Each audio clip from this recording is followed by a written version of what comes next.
So for the rest of August and September, you did not discuss with Ms. Khan the question of the lie in Parliament, correct? I did not, yes. Did you send her any text messages or email messages, any other communication in writing over this issue? I don't think I did, yes. Okay, now you were going to explain to us why you left it to Mr. Singh to Yes. deal with the matter. Can you please do that? Yes, I mean, basically, I left it to Pritam to follow up with her because he knows her best. And historically, I mean, she was helping him in his Meet People session in Eunos, I think for about a year prior to the GE. I think he had some communications on and off with her family and so on. So even throughout her stint as a parliamentarian, I think he was the one that basically was guiding her, and she would go to him with questions and so on. So he was the one that I think was closest in that sense and knew her best.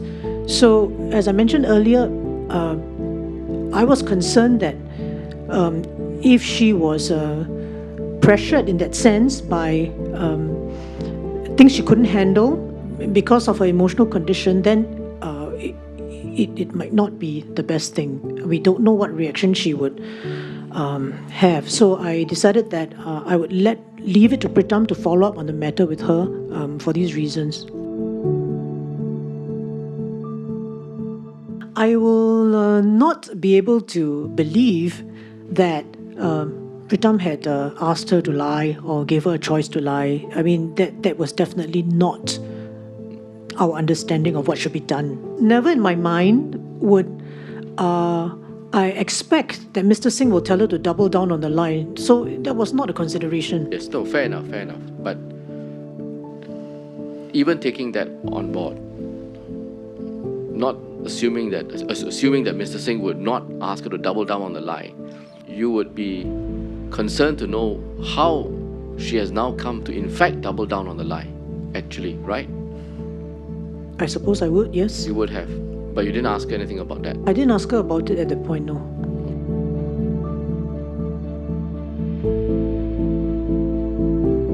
The other issue which cropped up, I think, during this second interview to me was that she appeared to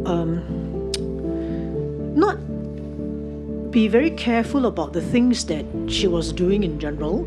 So, for example, she had apparently among her teammates talked about the fact that she should not leave the team because if she left, there would be a by-election triggered. And I asked her how she came to that conclusion. She said she was informed by someone that this was the case.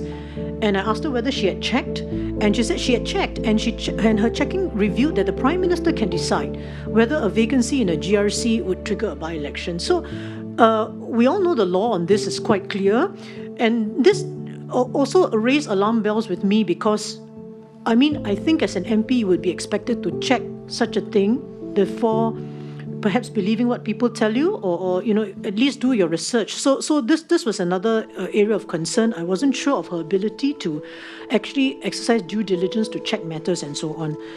And last of all, from these notes, I'd like to also highlight on the last page 6, that, and this concerns the 3rd of October meeting, which I wasn't present at, between Mr. Singh and her. And the question was put to her by Mr. Singh as follows. It says, before the October session, I met you and I told you that it was your call. Did the need to tell the truth in Parliament occur to you? And her response was, yes, but I was consumed with guilt and my own experience, and I thought that it wouldn't come up. That's her response. She was consumed with guilt and her own experience, and she thought that it wouldn't come up. And Mr. Singh says to her, you can't lie, right? And then she says, yes.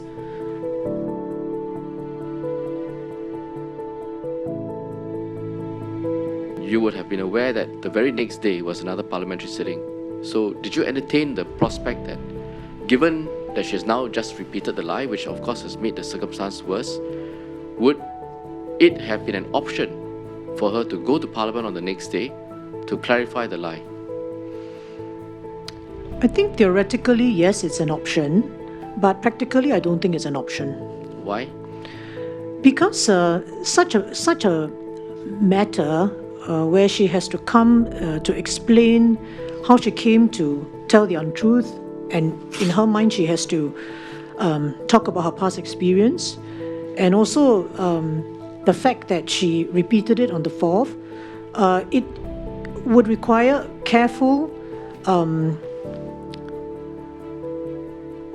structuring, I would say, her drafting, and to make sure that she's able to be very emotionally stable and comfortable with her statement of clarification.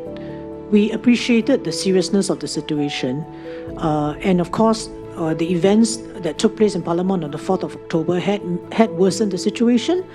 And in my mind, it was urgent for us to take the necessary steps to correct the record, but I did not think that 5th October was an option.